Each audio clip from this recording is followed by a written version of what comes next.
तो हम इसे करुणा कहते हैं। अगर आपकी जीवन ऊर्जाएं मधुर हों तो हम इसे आनंद कहते हैं। अगर ये बहुत ज़्यादा मधुर हों तो हम इसे परमानंद कहते हैं। अगर आपका आसपास का माहौल मधुर हो तो हम आपको सफल कहते हैं। हर इंसान बस यही तो चाहता है ना?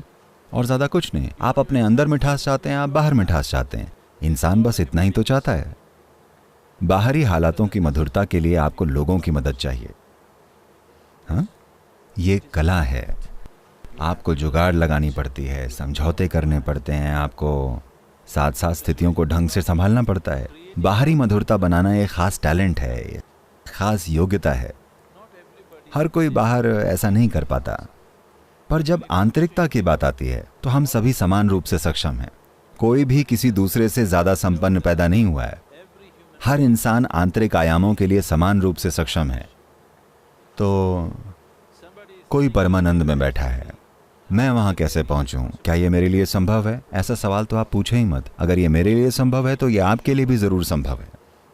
पर जो काम मैं बाहर करता हूं, क्या वो आपके लिए संभव है? शायद हाँ, शायद ना। पर जो मैं आंतरिक रूप से करता हूं, क्या वो आपके लिए संभव है? बिल्कुल बिल्कुल संभव है। आंतरिक अनुभव के लिए किसी को भी नकारा नहीं जा सकता। बाहरी क्षमताओं की बात अलग है। तो क्या करने की जरूरत है? तो आपने इनर इंजीनियरिंग में जो भी जाना है वो मूलभूत चीज है। अगर आपने ये एक चीज सही से ले ली तो आप अपने आप उसमें विकास कर लेंगे। समस्या ये है कि आप रोज उसको पहले जैसा बनाते रहते हैं। आप समझे? तो रोज सुबह आप ये करें। अब हम ईशा क्रिया की सीडी पूरे मुंबई में दे रहे हैं। तो रोज सुबह आप अपने आप को इनर इंजीनियरिंग का 3 मिनट का क्रैश कोर्स दीजिएगा।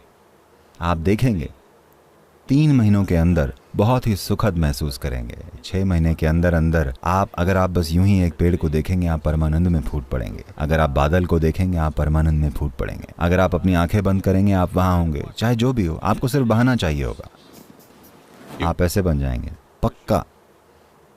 क्योंकि यही बुनियादी चीजें हैं। इसीलिए मैं इसे इंजीनियरिंग कह रहा हूं। क्योंकि अगर आप किसी चीज को इंजीनियरिंग करना चाहते हैं तो आपको इसे सही से करना होगा, नहीं तो वो काम नहीं करेगी। आप ऐसे ही आप इस बिल्डिंग को बनाना चाहते हैं, आप इसको बस जैसे तैसे बनाकर इसके खड़े रहने की आशा नहीं कर सकते। ये खड़ी नहीं रहेगी। आपको इसको एक खास तरीके से रखना होता है, तभी बिल्डिंग खड़ी होती है ना? इसी तरह से आपको भी अपने आप को एक खास तरीके से थामना होगा, तभी यह अनुभव बना रहेगा। नहीं तो एक पल ऊपर होगा और फिर नीचे।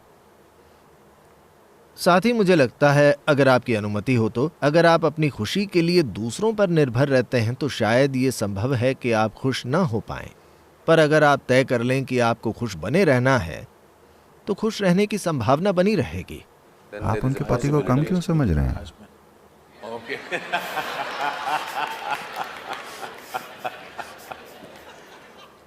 जी सभी को गुड इवनिंग।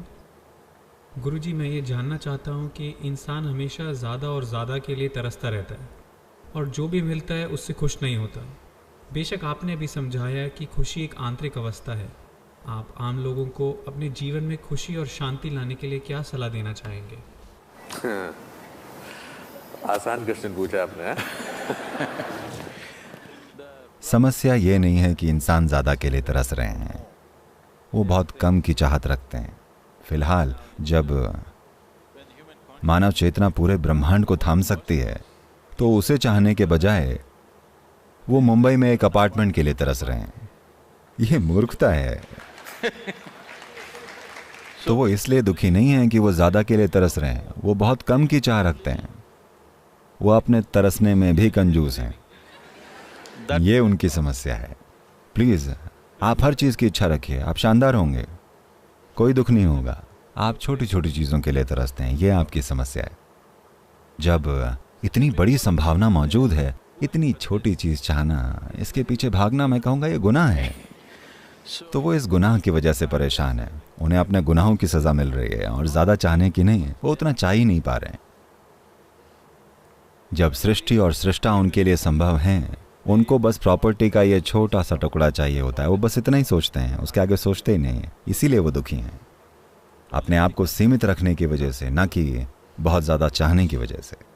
क्या मैं एक मंत्र जाप कर सकता हूं? जी बिल्कुल।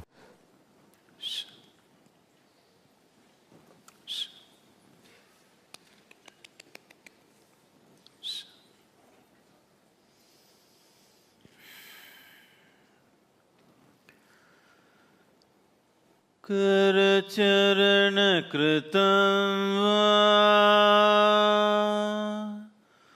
कायजं कर्मजं वा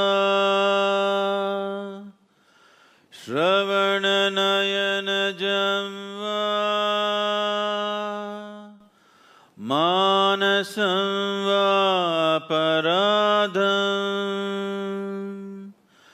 विहितम् अविहितं वा सर्वमेतत्क्षमस्व।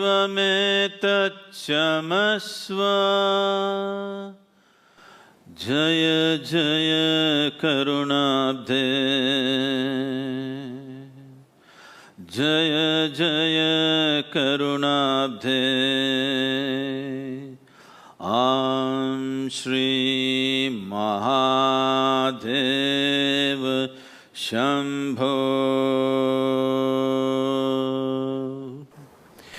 अब तुरंत सवाल उठेगा कि ये प्रार्थना किस लिए है। ये प्रार्थना नहीं है। आपको ये समझना होगा कि इस संस्कृति में कभी प्रार्थनाएं नहीं होती, बस आवाहन होते हैं। प्रार्थना तो अभी अभी आई हैं।